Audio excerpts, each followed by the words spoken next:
Alright, back out in the garage again working on the 302 Super. Got distracted by sanding some of the woodwork for the house, the dining room project we're working on. Anyway, I still got too much stuff in the way. I think the last video we got the heads set down on there. I didn't think about this when I set them on there. I can't torque those down until I get the exhaust manifold put on. And here are 3 of the studs for the exhaust manifold. Nuts are stuck to the studs.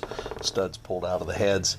The way these studs are made, this is the threads on this end are like an interference fit, kind of like a pipe thread. You get them in there and they kind of lock in place. And then this is a standard fit between the nut and the bolt, or between the nut and the stud. Unfortunately, time, age, rust, and corrosion, nuts are stuck to the studs. When I took the manifold off, it pulled all the studs out. I took one of these apart. I was going to bring it out. It's sitting on my desk in the house. To get the one apart that I got apart, I had to heat the nut. And then when I got it apart, the threads were galled up real bad. My opinion, these are unusable. So what I've been doing is making new ones out of 7/16 14 threaded rod. It's not my preferred option, but that's what we're going with. I may at some point order online some grade 8 threaded rod. This was just local hardware store. I don't know if it's a grade 5 or whatever the zinc plated stuff is. Anyway, I got 3 of them done. I got number 4. It's done, but I'll show you how I cut threaded rod and make it so threads aren't all goobered on the end. So I put it in my vise. I try to put the threaded rod far enough down that I can actually use the edge of the vise as kind of a cutting guide, so the blade doesn't completely follow the threads. And then I put a couple nuts on the piece that I'm trying to save. I'll get a couple nuts on there. We cut that off. The ends don't turn out perfect. I think that's a cut there. I'm going to put my cheater glasses on to see what I'm looking at. Let's see. Yeah, that's a hacksaw cut in there. Let me get this out of there. See if I can. If you can see, there's on that far side. There's kind of a little good background, maybe better background. I don't know. You can kind of see up here on this side, right up over in here, there's kind of a little lip sticking up where it kind of broke off, finished the cut, whatever. Oh, there it is, right there on the back of the deal. Anyway, if that was the piece I was making, I'd have the nuts down on that end. So then we take that over here to our handy dandy little sander, and then with the nuts on there, the flats align on this. Make sure this is mostly 90 to that. Eyeball it's close enough. And then while that's running, make sure that you're perpendicular to the disc, and then you can just push right up against there. If it'll show up or not. Come on. You can get a nice surface finish on both ends. That's mostly square with the length of the thing. And then after I get those squared off, then I'll take it and I don't know if you can see it, but I'll just run that at an angle all the way around and put a nice chamfer on it.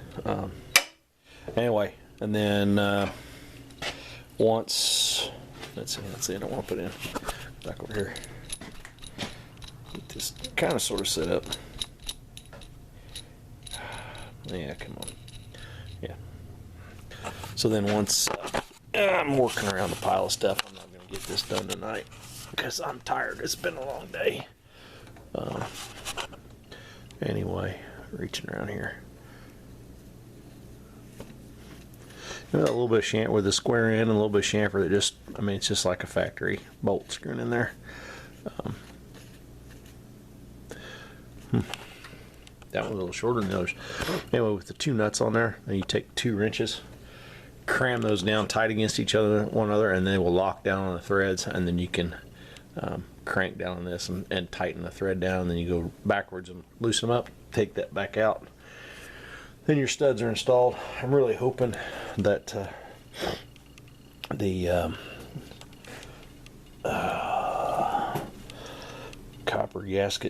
copper coat gasket compound I sprayed on the head gaskets doesn't like set up,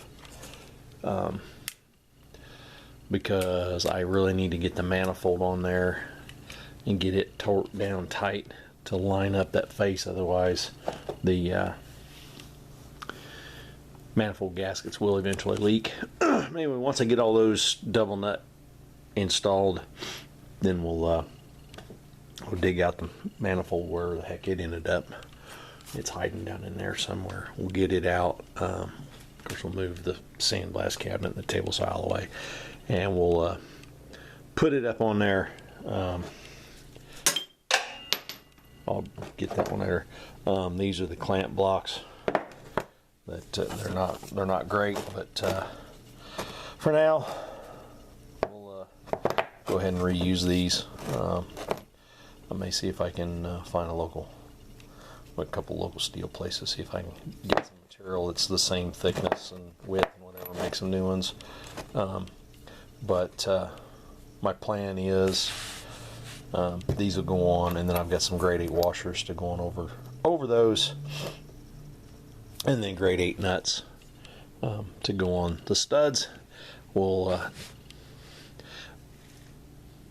maybe see if we can break the heads free from the blocks, because they got to be able to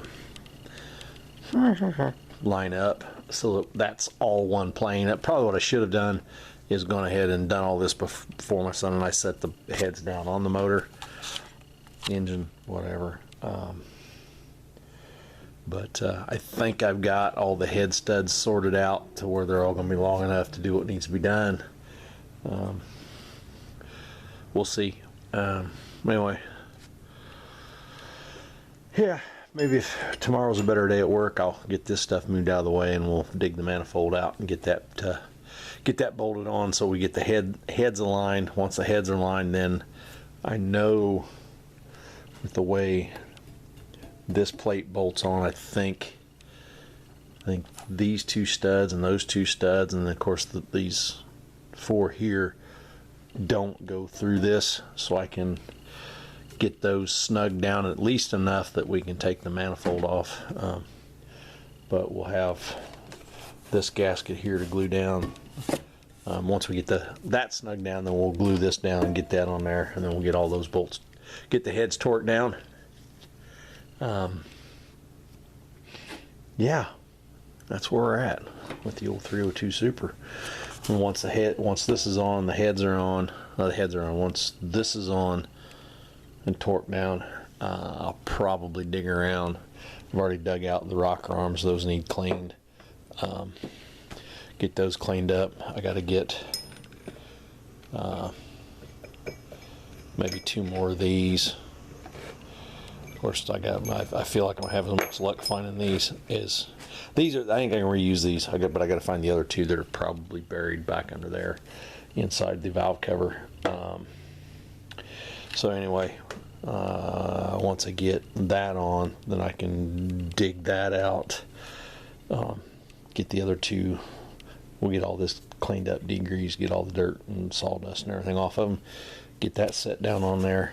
Get the of course, once that's done, then I'll have all the extra crap out of the valve cover, or most of it, because there's, I think I can show you. Well, push rods, gotta get the push rods in there. Looks like there's some head nuts and stuff. Get all that out and get that installed. Once all that's installed, then I can clean up the valve cover. Once the valve cover's cleaned up, we can bolt it on, and then I think I can paint. We'll take the manifold back off. Yeah, I want to take the manifold back off so I can paint this side of the engine, but then we'll be ready to put a final coat of rattle can Napa high dollar paint on all of that, and then yeah, we'll just keep plugging away at putting stuff back together. There's still water pump, it's all oily, greasy, nasty. That we'll get that cleaned up. The power steering pump down right there, we'll get all that cleaned up, get it painted, degrease the starter, get a coat of black paint on it, so we can get it slid in. At